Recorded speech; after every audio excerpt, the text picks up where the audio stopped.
Hello and welcome, I'm Oles Gerjuk and you're watching Head to Head with UATV. Throughout time, society's outlook on music has changed greatly as music proved itself to have a prominent role in media. With every new melody comes a new association, and with every new musical score, another film becomes a new adventure to the audience. The dynamics of every soundtrack remind viewers of their own feelings and emotions as they watch a scene unfold on screen. All the positive and negative vibes affect the audience's anticipation. So what are the main functions of music in today's media? To discuss this, we're joined in the studio today by Neil Brand, British composer and playwright. Hello and thank you for joining us today. Thank you. It's a pleasure to have you here. Let's just let the audience know that you are recognized as one of the finest improvising piano accompanists in the world, and it looks like you have found your passion in life, right? Creating music for silent movies for over 30 years. So could you please tell us why exactly music for silent movies?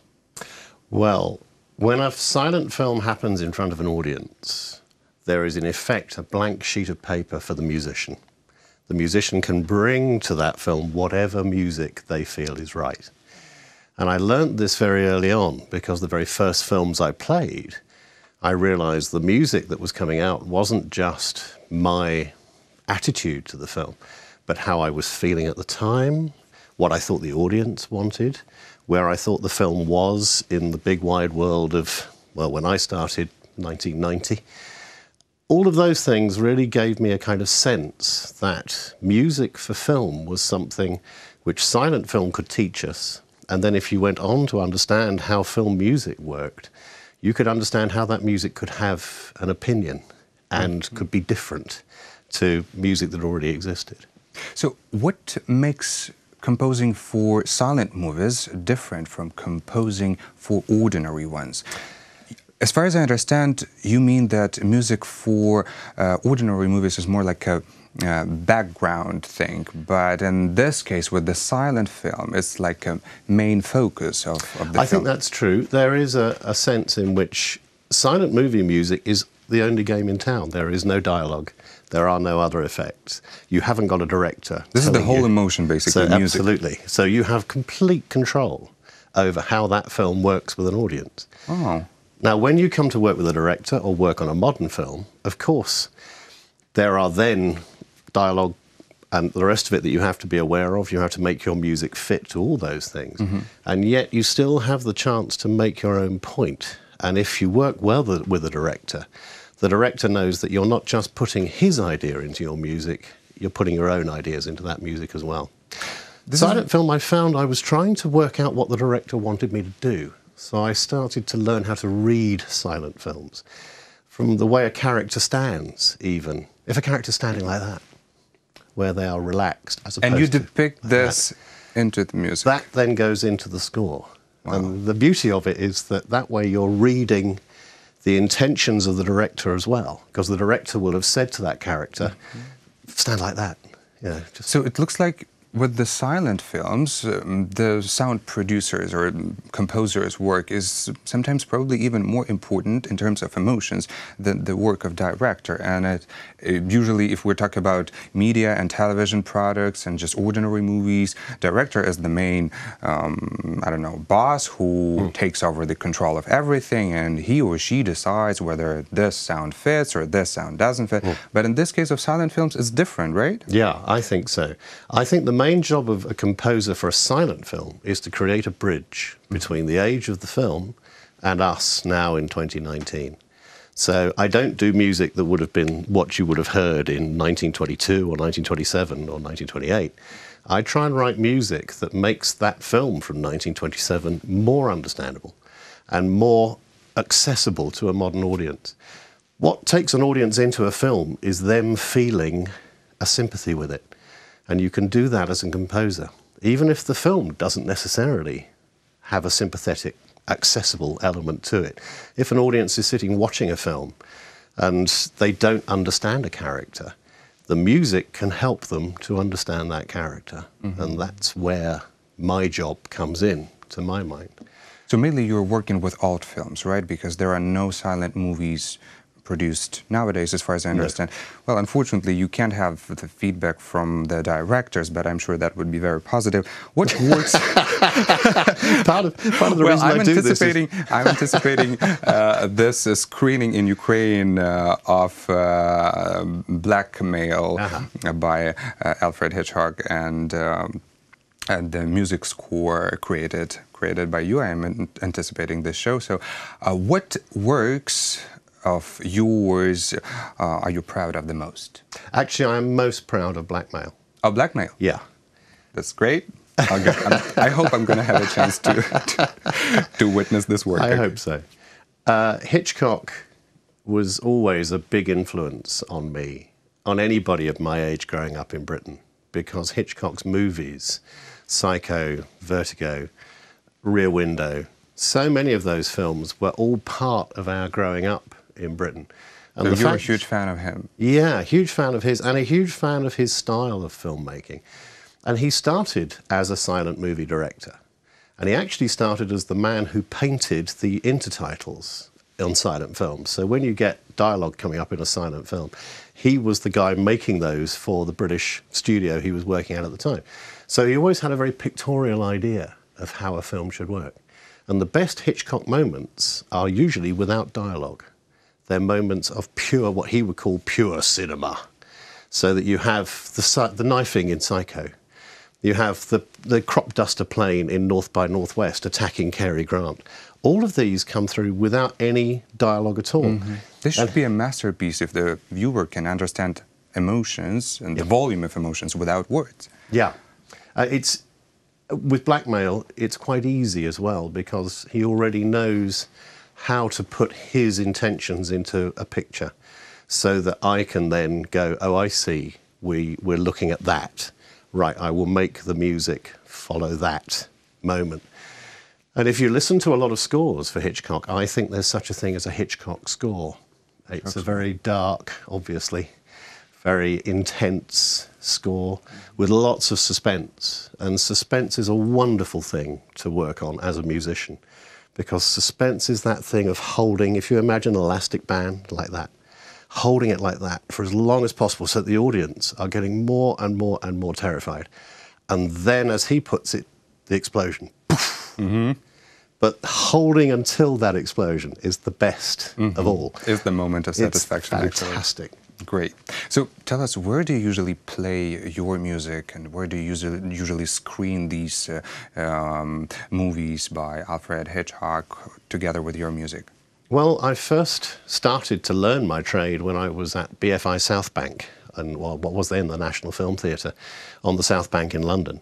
And the BFI, British Film Institute, have run that for years and years and years. I started there as a piano player. And although I didn't know it at the time, in the audience were some of our greatest British directors coming to see films.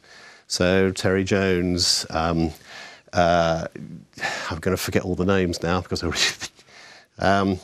let me get it back. Murphy's Law. It's just terrible. Oh. It's okay, don't worry. Anyway, I'll just pick it up. Unbeknownst to me, many of the great British directors were watching the silent movies that I was playing. Not that I was expecting to get work with Mike Leigh and people like that, but that I was playing films which the great British directors understood were worth coming to see.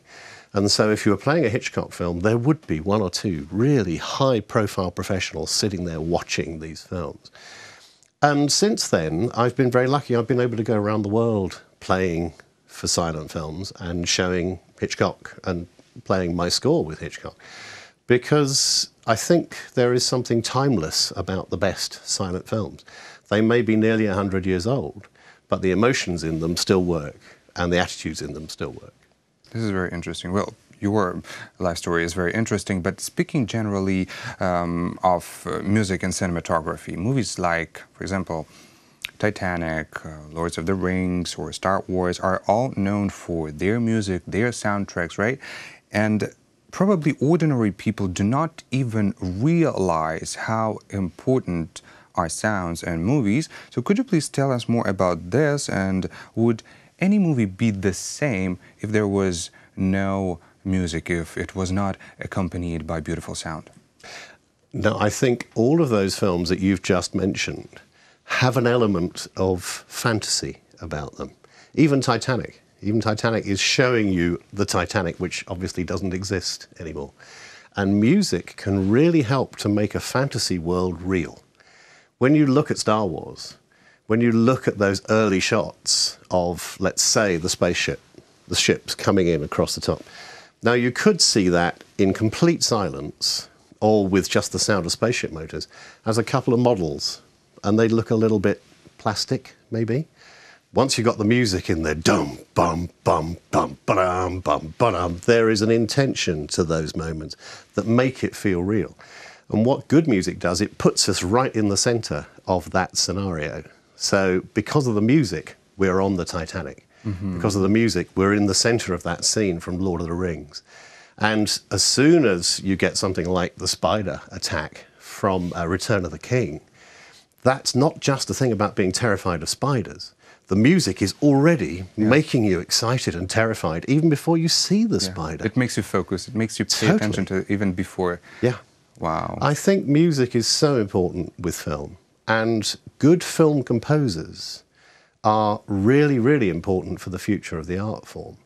This is why I'm very pleased to be able to help with something like Envision Sound, because the new composers that come to write music for film or TV or documentary or whatever it is will have to learn how to read the material they're scoring to. And transform it into music, right? Yeah, absolutely. But probably this has not always been like this, and probably there were some stages of this development maybe, right? So maybe some periods that you could outline in film and music history. Could you tell us about this?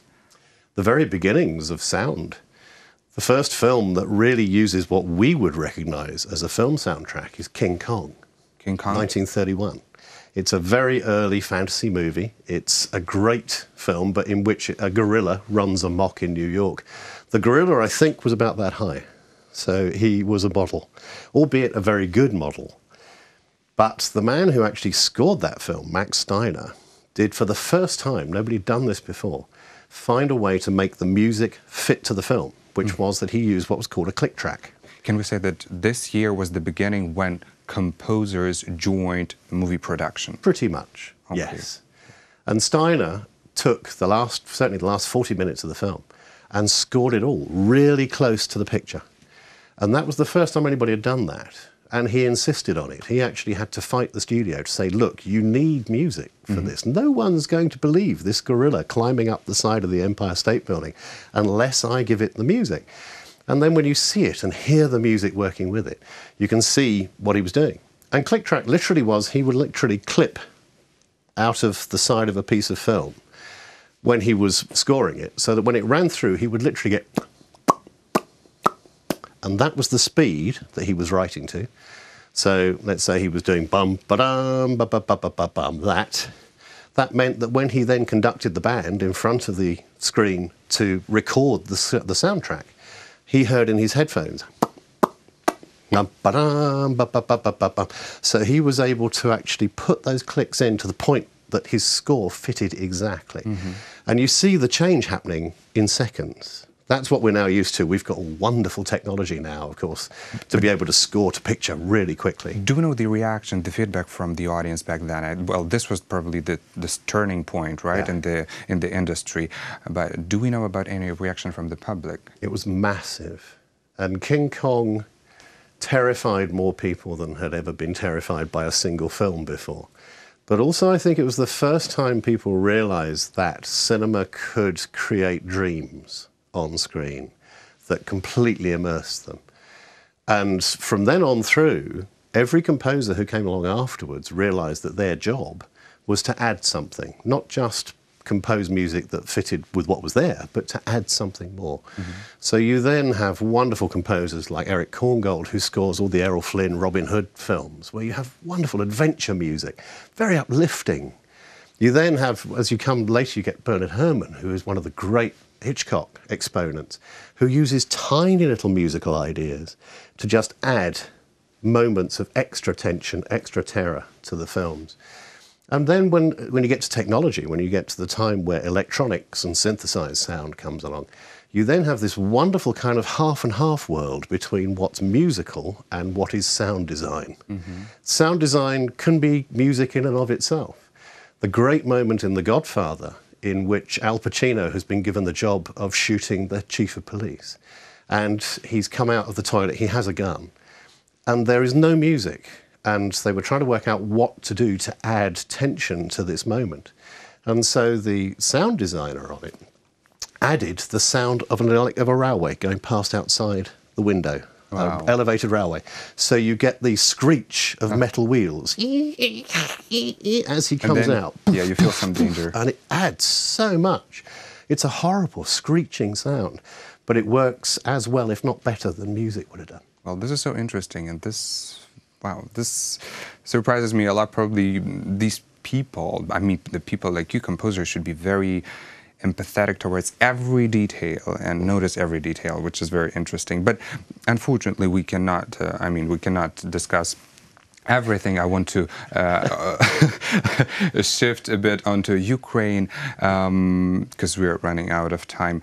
In your opinion, how is the film music industry developing here? I think the industry here is developing well. I think that what the industry should be recognising, and is recognising, is what is unique to come from Ukraine. And I think that's what is important about Ukrainian film composers as well. Is that so they start recognising what is unique about them. Okay. Yeah, and particularly to then bring to the industry, the international industry, a new eye, a different eye. Is there any well-known new eye now? Not that I know of, but I'm not the person to ask. Okay. I'm not an expert on the international scene now in the cinema. But I do know that when it comes to innovation in film, wherever it comes from, it is about that sense of a new eye. Someone whose upbringing, whose background, whose culture, whose attitudes haven't been seen before. And that can be a person working with a single camera and a laptop, if it's done well. So my feeling is that, although I may not know what is coming from Ukraine at the moment in terms of film, that idea of really helping the industry, putting money into the industry, and bringing on new young filmmakers, directors, cameramen, composers, is incredibly important. And important for international reasons as much as for national reasons for Ukraine. The cinema is going to die if all we get is Hollywood blockbusters. Cinema has to... There should be competition, of course. There should, and there should be a representation from around the world. That's the point of cinema, is for us to go to the pictures and see something that fascinates us, that makes us talk, that makes us debate, that changes our minds.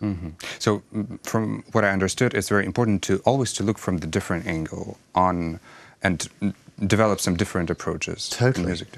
Well, I do know that you came to Ukraine to cooperate with Ukrainian composers and composers from other countries who are participating in this Envision Sound project by British Council, and I do hope that you are going to enjoy your stay in Ukraine and enjoy your cooperation with these composers. So far, I thank you for this interesting conversation, and I thank you for being a guest today in our studio. Thank you. That was Neil Brand, British composer and playwright. Thank you for watching Head to Head. I'm Oles Garjuk. Goodbye.